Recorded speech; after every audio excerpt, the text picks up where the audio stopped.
Hai guys, jumpa lagi di part 5. Kali ini berlatih soal SKB CPNS Kementerian Kesehatan. 1. Penularan HIV atau AIDS dapat terjadi melalui A. Mandi di kolam yang sama, B. Gigitan nyamuk, C. Luka yang terbuka, D. Keringat, E. Bersin. Jawabannya itu luka yang terbuka. Jadi, risiko penyebab HIV diantaranya melakukan hubungan seks vaginal atau anal, berbagi jarum atau jarum suntik untuk obat-obatan, tindikan atau tato. Ketika darah, air mani, atau cairan vagina yang terinfeksi HIV masuk melalui luka terbuka pada kulit. 2. Besar uang iuran bulanan BPJS Kesehatan Mandiri bagi masyarakat untuk kelas 3 sebesar A. 17.500, B. 25.500, C. 42.500, D. 59.500, E. 75.500.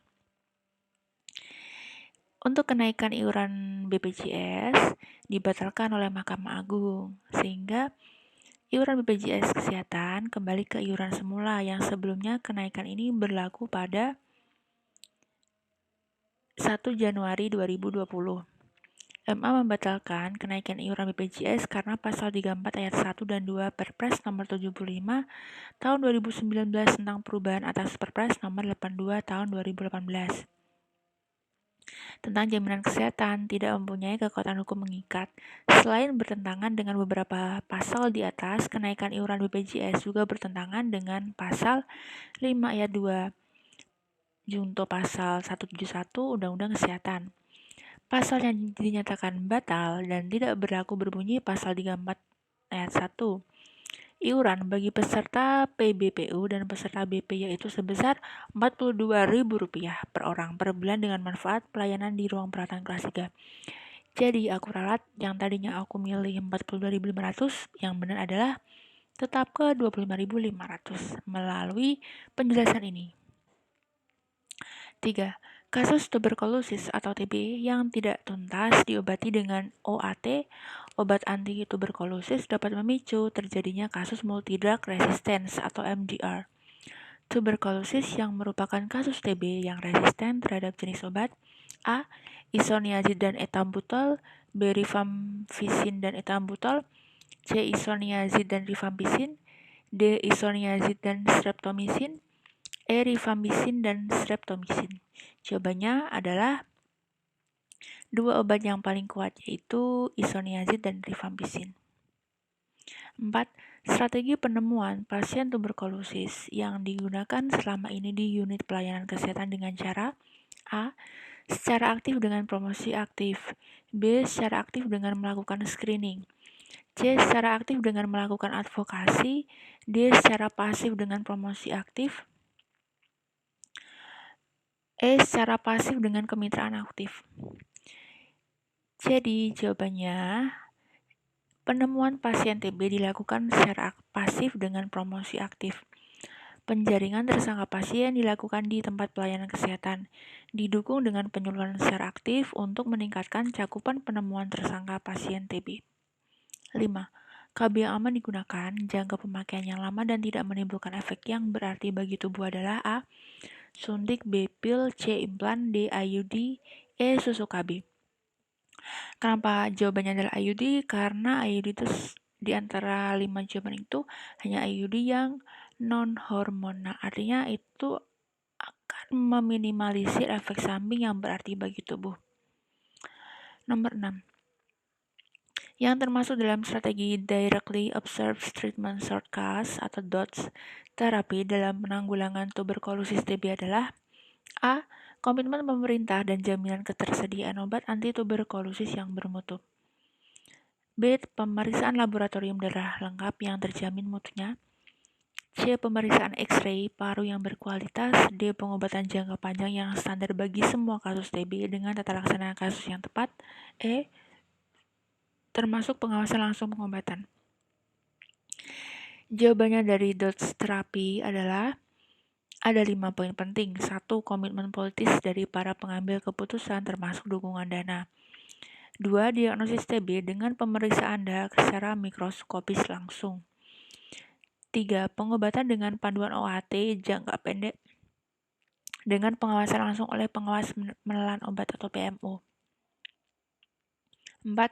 Kesinambungan persediaan obat antituberkulosis OAT jangka pendek untuk pasien. 5. Pencatatan dan pelaporan yang baku untuk memudahkan pemantauan dan evaluasi program TB. Jawabannya adalah untuk pengawasan langsung, jadi ini harus diawasi oleh pengawas menelan obat. 7. Salah satu kegagalan pengobatan penyakit tuberkulosis TB adalah karena pasien drop out dalam meminum obat OAT, obat antituberkulosis. Hal tersebut disebabkan A. Pasien merasa sudah sembuh. B. Jarak fasilitas kesehatan jauh. C. Jangka waktu pengobatan kurang tepat. D. Dosis obat tidak tepat. E. Penyakit pasien sudah berat. Jadi untuk penyebabnya itu kadang karena tidak teraturnya penderita minum obat dalam pengobatan TB paru.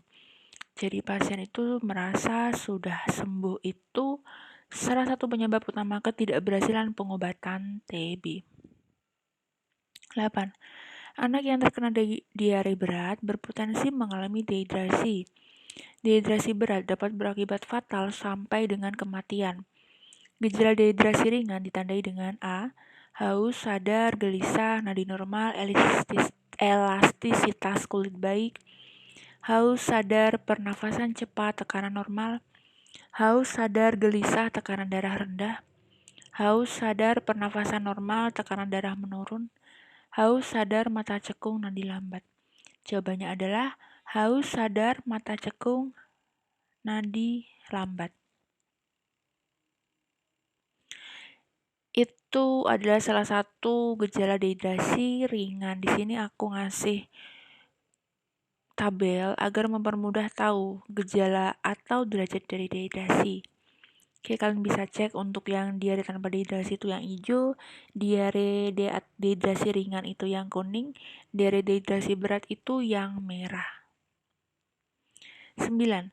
Pemerintah melakukan berbagai program dan kegiatan untuk menekan AKB, di antaranya melalui program Polindes, Inisiasi Menyusui Dini, dan Desa atau Kelurahan Siaga.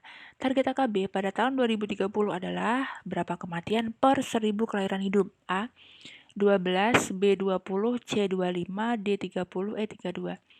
Jawabannya adalah pada tahun 2030 ada target nih dari pemerintah bahwa setidaknya setiap negara menargetkan untuk mengurangi kematian neonatal setidaknya menjadi kurang dari 12 per 1000 kelahiran dan kematian balita menjadi serendah 25 per 1000 kelahiran. Jadi jawabannya adalah C. 10. Inisiasi menyusui dini IMD dilakukan selama berapa titik-titik setelah seorang ibu melahirkan bayi normal? A. 15 menit, B. 60 menit, C. 120 menit, D. 12 jam, E. 24 jam. Jawabannya adalah IMD dilakukan minimal selama 1 jam. Sebagian besar bayi akan berhasil melamukan di puting ibunya dalam waktu 30-60 menit. Oke, that's all untuk 10 soal yang kita bahas pada diskusi kali ini. Kita ketemu lagi di pembahasan soal berikutnya. Tetap belajar, tetap semangat. Sampai jumpa di diskusi selanjutnya. See ya!